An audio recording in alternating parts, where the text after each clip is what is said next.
तो बच्चों चलिए प्रश्न पढ़ते हैं। परमाणु के नाभिक के लिए प्रभावी नाभिकीय आवेश जेड इफेक्ट को किस रूप से परिभाषित किया जाता है। हमें यहाँ पर प्रश्न के 4 विकल्प दिए हुए हैं। ए, अंतरम कोश में इलेक्ट्रॉनों के द्वारा नाभिक से बाह्यतम कोश के इलेक्ट्रॉनों का परीक्षण शील्डिंग। बी, नाभिक से इलेक्ट्रॉन के द्वारा अनुभव किया गया कुल धनात्मक आवेश। सी, इलेक्ट्रॉन से नाभिक के द्वारा अनुभव किया गया आकर्षण बल। और डी, अंतरम कोश इलेक्ट्रॉनों के द्वारा नाभिक पर धनात्मक आवेश की स्क्रीनिंग। तो चलिए अब हम प्रश्न की मुख्य अवधारणा देख लेते हैं। तो यहाँ पर हमारे प्रश्न की मुख्य अवधारणा क्या होगी। तो हमारा जो प्रभावी नाभिकीय आवेश होता है, प्रभावी नाभिकीय आवेश, जिसे हम क्या कहते हैं, जिसे हम जेड इफेक्ट भी कहते हैं, जिसे हम जेड इफेक्ट भी कहते हैं। या क्या होता है, यह जो होता है वो नाभिक से इलेक्ट्रॉन के द्वारा, नाभिक से इलेक्ट्रॉन के द्वारा अनुभव किया गया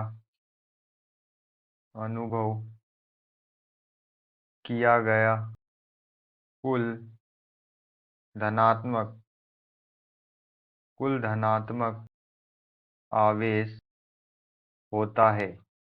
हमारा जेड इफेक्ट क्या होता है, जेड इफेक्ट जो होता है वो नाभिक से इलेक्ट्रॉन के द्वारा अनुभव किया गया कुल धनात्मक आवेश होता है। कुल जो धनात्मक आवेश होता है, यहाँ पर क्या होता है, हमारा नाभिक होता है जिसमें न्यूट्रॉन और प्रोटॉन घूमते रहते हैं। और इसके चारों ओर क्या होती है, इसके चारों ओर जो है स्थायी वृत्ताकार कक्षाएं होती है, जिसमें जो है क्या होता है, इलेक्ट्रॉन क्या होता है, यहाँ पर जो हमारा इलेक्ट्रॉन होता है वो घूमता है वृत्ताकार कक्षाओं में। और यहाँ पर जो है ये जो इलेक्ट्रॉन होता है, ये स्थायी कक्षा, इन्हें स्थायी कक्षा इसलिए कहते हैं क्योंकि यहाँ पर जो इलेक्ट्रॉन होता है वो ऊर्जा को, इलेक्ट्रॉन की जो ऊर्जा होती है वो, यहाँ पर इलेक्ट्रॉन किसी भी तरह की ऊर्जा का उत्सर्जन नहीं करता यहाँ पर, इसलिए ये स्थायी वृत्ताकार कक्षाएं होती है। तो यहाँ पर हम देख सकते हैं कि ये जो हमारा नाभिक है ये कैसा होता है, नाभिक जो होता है वो धनात्मक होता है।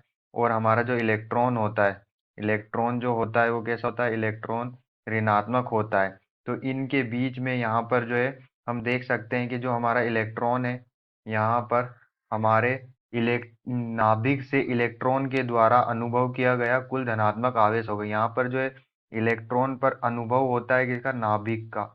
यहाँ पर जो हमारा इलेक्ट्रॉन होता है वो हमारे जो नाभिक के कुल धनात्मक आवेश का क्या करता है, अनुभव करता है। तो यहाँ पर जो हमारा इलेक्ट्रॉन क्या होता है, ऋणात्मक, और नाभिक क्या होता है, धनात्मक। तो इनके बीच में जो है क्या होता है, यहाँ पर इनके बीच में क्या होता है, आकर्षण होता है। तो यहाँ पर जो है इलेक्ट्रॉन जो होता है हमारा, इलेक्ट्रॉन के द्वारा जो है नाभिक के कुल धनात्मक आवेश का अनुभव किया जाता है। तो चलिए हम अपने विकल्प को चेक कर लेते हैं। विकल्प बी में हमें दिया है नाभिक से इलेक्ट्रॉन के द्वारा अनुभव किया गया कुल धनात्मक आवेश। तो हमारा आंसर क्या होगा, बी।